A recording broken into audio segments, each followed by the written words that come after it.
اعوذ باللہ من الشیطان الرجیم بسم اللہ الرحمن الرحیم۔ ابتدا ہے رب جلیل کے بابرکت کے نام سے جو دلوں کے حال خوب جانتا ہے۔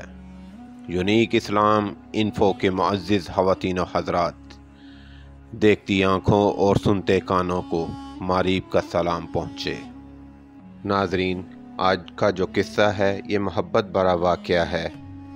خدا کرے یہ سن کر آپ کے دل میں بھی ان کے لیے مقام اور محبت پیدا ہو جائے، آمین۔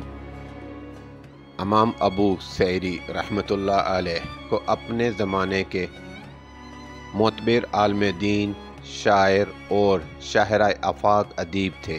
اللہ رب العزت نے آپ کو بے پناہ صلاحیتوں سے نوازا تھا، جن کے بنا پر امراء و سلاطین وقت آپ کی بہت قدر کرتے تھے۔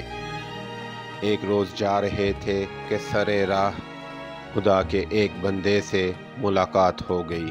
انہوں نے آپ سے پوچھا، بصیری، کیا تمہیں کبھی خواب میں حضور اکرم صلی اللہ علیہ وآلہ وسلم کی زیارت نصیب ہوئی ہے؟ آپ نے اس کا جواب نفی میں دیا، لیکن اس بات نے آپ کی کایا بدل دی اور دل میں حضور اکرم صلی اللہ علیہ وآلہ وسلم سے عشق و محبت کا جذبہ اس قدر شدت اختیار کر گیا کہ یہ وقت آپ صلی اللہ علیہ وآلہ وسلم کے خیال میں مستغرق رہنے لگے۔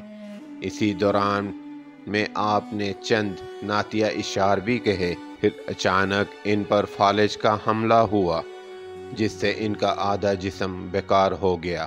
وہ عرصہ دراز تک اسی عارضیہ میں مبتلا رہے اور کوئی علاج کار نہ ہوا۔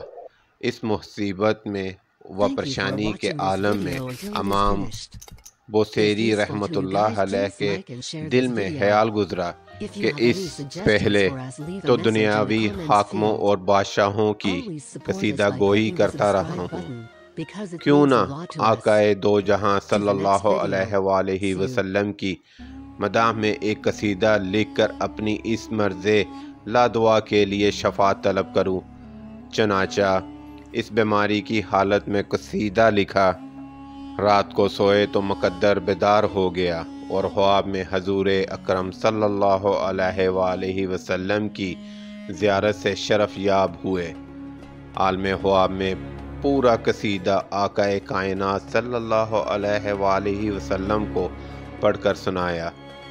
امام بوصیری کے اس کلام سے آپ صلی اللہ علیہ وآلہ وسلم اس درجہ خوش ہوئے کہ اپنی چادر مبارک ان پر ڈالی اور اپنا دست شفا پھیرا، جس سے درینہ بیماری کے اثرات جاتے رہے اور وہ فوراً تندرست ہو گئے۔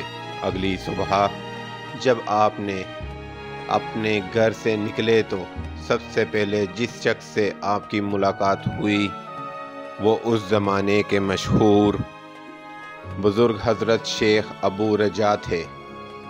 انہوں نے امام بوصیری رحمۃ اللہ علیہ کو روکا اور درخواست کی کہ وہ قصیدہ جو انہوں نے حضور اکرم صلی اللہ علیہ وآلہ وسلم کی مداح میں لکھا ہے انہیں بھی سنائیں۔ امام بوصیری رحمۃ اللہ علیہ نے پوچھا کہ کون سا قصیدہ؟ انہوں نے کہا وہی قصیدہ جس کا آغاز اس شعر سے ہوتا ہے، کیا تو نے ذی سلم کے پڑوسیوں کو یاد کرنے کی وجہ سے گوشہ چشم سے بہنے والے آنسوؤں کو خون سے ملا دیا ہے؟ آپ کو تعجب ہوا اور پوچھا کہ اس کا تذکرہ تو میں نے ابھی تک کسی سے نہیں کیا، پھر آپ کو کیسے پتہ چلا؟ انہوں نے فرمایا کہ خدا کی قسم جب آپ یہ قصیدہ آقائے دو جہاں صلی اللہ علیہ وآلہ وسلم کو سنا رہے تھے اور آپ صلی اللہ علیہ وآلہ وسلم کی خوشی کا اظہار فرما رہے تھے تو میں بھی اسی مجلس میں ہمتن گوش اسے سن رہا تھا۔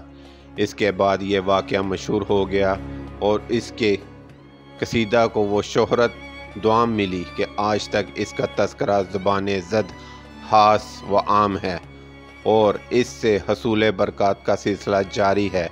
قصیدہ بردہ کی وجہ تسمیہ یہ ہے کہ حضور نبی اکرم صلی اللہ علیہ وآلہ وسلم نے امام بوصیری رحمۃ اللہ علیہ سے خوش ہو کر اپنی چادر مبارک ان کے بیمار جسم پر ڈالی اور اپنا دست شفا پھیرا، جس کی وجہ سے وہ فوراً شفا یاب ہو گئے۔